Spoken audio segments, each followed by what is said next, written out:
A massacre in the Tigray mountains.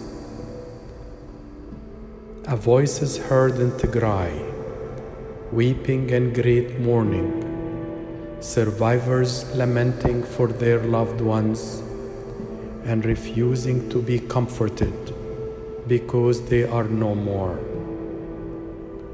Adapted from Matthew 2:18. Who shall separate us from the love of Christ?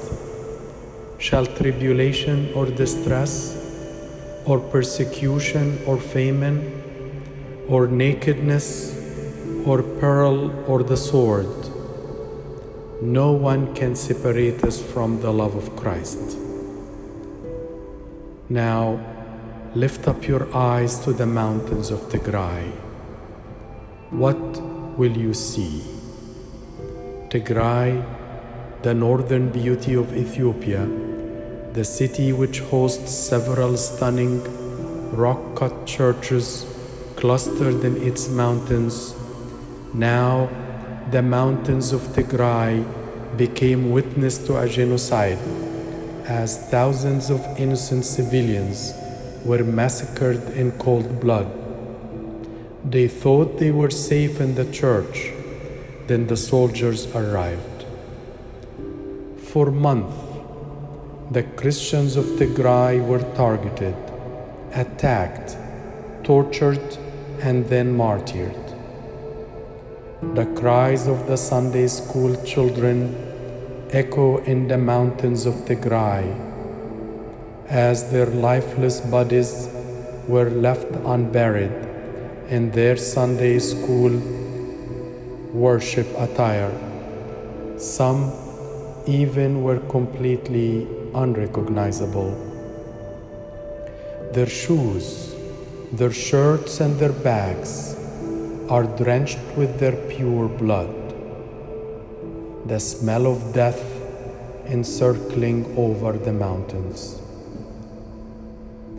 Isai, Hayali Maryam, Berhani, Yohannes, and many others have their graves in the mountains of Tigray, with no names above their heads, while others were eaten by vultures before they got buried. As we read in the book of Revelation, when he opened the fifth seal, I saw under the altar the souls of the priests, older men, mothers, and even entire families who had been slain for the word of God. And they cried with a loud voice, "How long, O Lord, until you judge and avenge our blood from those who dwell on the earth?"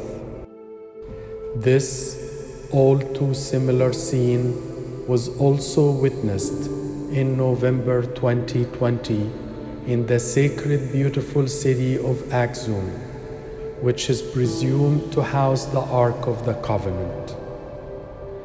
Locally known as the Feast of Tabut Tisyan, the congregants remember and celebrate the most precious gift of the Old Testament. In what was supposed to be a very joyful day in Axum turned into a massacre.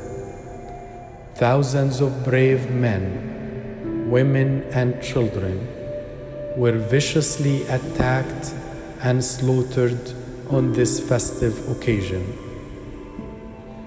An entire city lay covered in blood and dead bodies as the ruthless soldiers refused to allow those grieving to even bury the dead.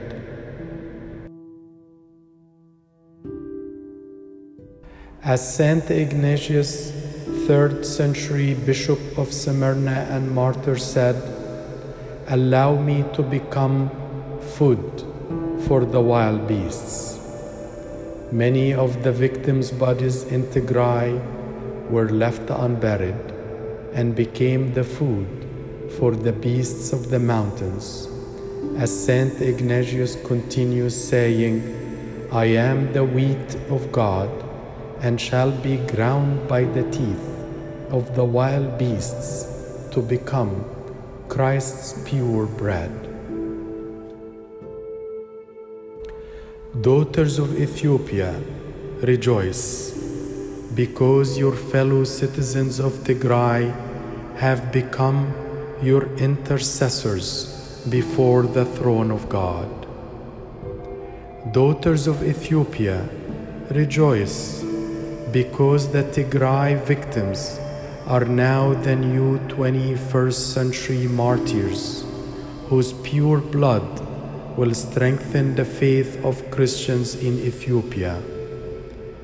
Daughters of Ethiopia, rejoice, because your fellow Tigray brothers and sisters were able to partake of Christ's suffering, counted as sheep for the slaughter, that when His glory is revealed, you may also be glad with exceeding joy.